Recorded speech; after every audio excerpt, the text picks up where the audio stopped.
on now to the do's and don'ts of virtual mediation. Our speaker on that topic is Robert G. McBean, QC.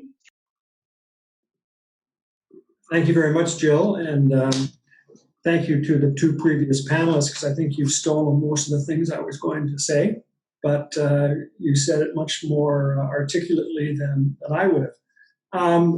I had prepared a few notes for Jillian, or for ACTLA in advance, and I'll just go through the notes. But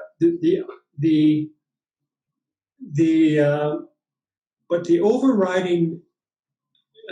overriding message that I'd like to give to everybody, and I'd like you to come away with, is that virtual mediations work really well. There's really nothing to fear. You conduct yourself in exactly the same way as you would in a normal mediation. And as the previous speakers have said, there's lots of advantages as well as maybe a few disadvantages to doing virtual mediations. The ones I've done recently, to give you an example, there was the lawyer was in Edmonton, his client was in California, the other lawyer and his client were in Edmonton. Because of the travel bans, there's no way that the case could have moved forward without a virtual mediation. The client who was in California on that case was with a rental company, and she was an assistant general counsel. And she said her whole life prior to the COVID pandemic was traveling from city to city throughout the United States and Canada, attending mediations. And since COVID-19, she says she's been in her living room doing them, and she has found them to be excellent. And she wonders, even after this crisis is over, whether she'll ever be back on airplanes traveling around the country. So the overwhelming message is, yes, it works well. I've outlined in my notes here a few do's and don'ts. Starting with the technical and hardware requirements, Wayne and Mark covered that quite well. 8 weeks ago, I had never heard of Zoom 8 weeks ago, and I didn't know what I needed for it by way of computer and whatnot. I basically use my laptop with my built-in camera and microphone. I haven't gone out and invested in the other cameras that Wayne talked about, but I think, quite frankly, that's a great idea, especially for the mediator. Speakers do recommend that you use laptops or desktops rather than tablets or phones, just because they're a little more stable. The one commentator that I'm aware of did talk about that they really recommend Ethernet connections rather than Wi-Fi. I've done some from my home. My Wi-Fi at home is very slow. It's less stable, and it's more prone to interruptions. So if you have the ability to connect via an Ethernet cable, I think that's a great idea.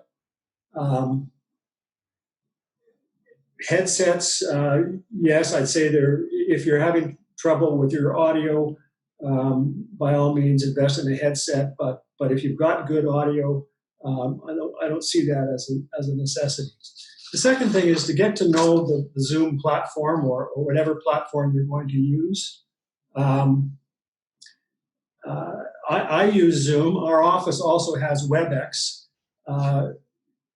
I agree with Mark's earlier comments that as far as I can see, WebEx does not have the ability to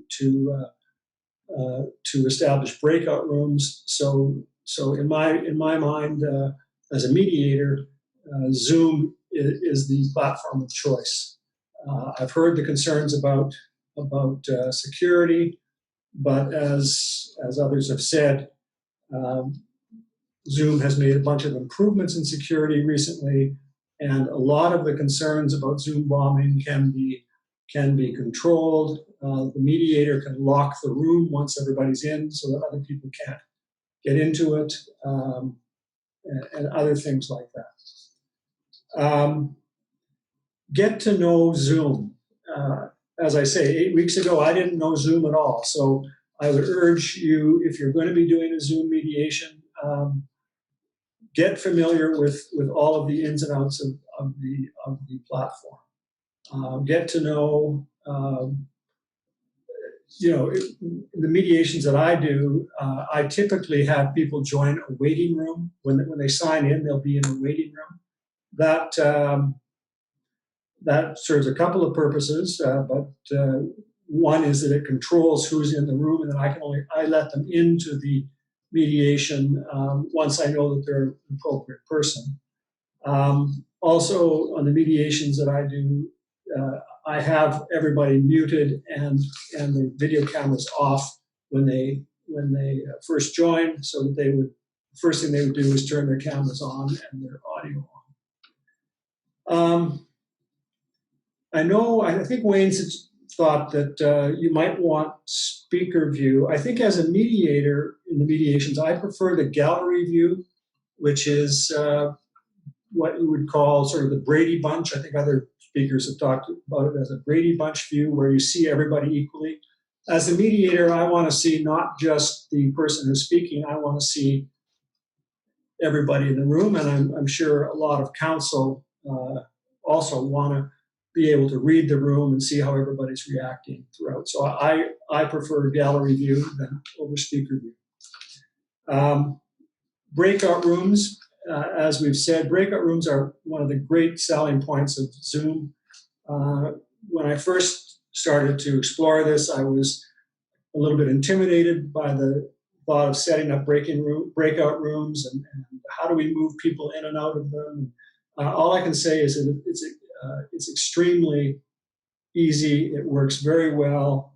The mediator in advance will determine how many breakout rooms he wants, who's going to be in each breakout room, and it just works very seamlessly and is excellent. One of the things I would say is practice. That's one thing I did before I did my first Zoom mediations.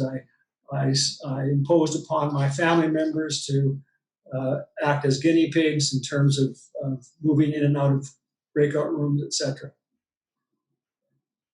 I think Mark said this, but I fully concur. Schedule a trial run with the mediator in advance of the mediation.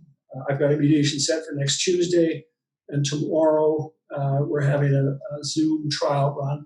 I think there's 6 different counsel involved, so I want to make sure that everybody is set up and that their audio is working and they know the process so that we don't waste a lot of time on Tuesday. The mediation agreement, as Wayne said, most mediation agreements are now beefed up a bit when it comes to recording and privacy.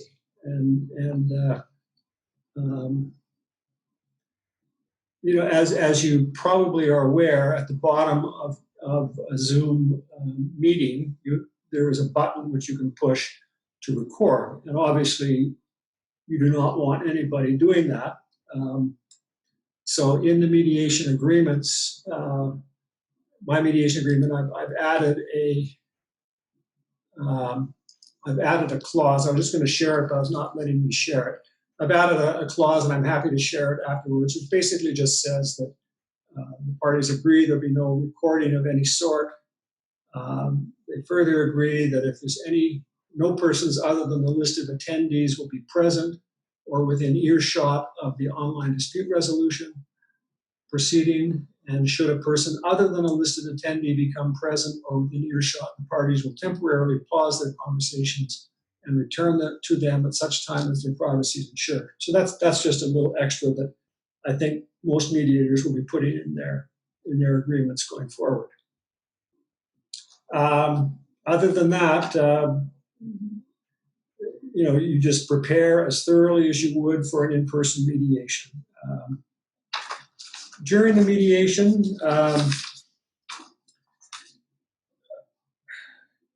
I think these have been covered before. It's best practice to be muted when you're not speaking, because the coughs or tapping and the shuffling of papers will interfere with the smooth flow of the audio. One of the shortcuts, and I think a speaker a couple of weeks ago indicated this, is to quickly unmute yourself. You just press the tab bar.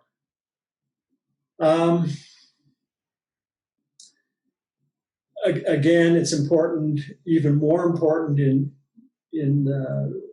mediations, virtual mediations, to not speak over the other person, because the microphone can only pick up one person at a time. And as Wayne indicated, if that starts to happen, the nice weapon that the mediator has is the mute button himself. So I think we don't have anything more to say about the do's and don'ts of mediation, other than don't worry. It's a great tool. It's not that complicated. In many ways, it's, if you have success in your in-person mediations, you will have success in your virtual mediations. And it's just a great tool to allow us to settle cases in this time when people can't travel. So that's what I've got.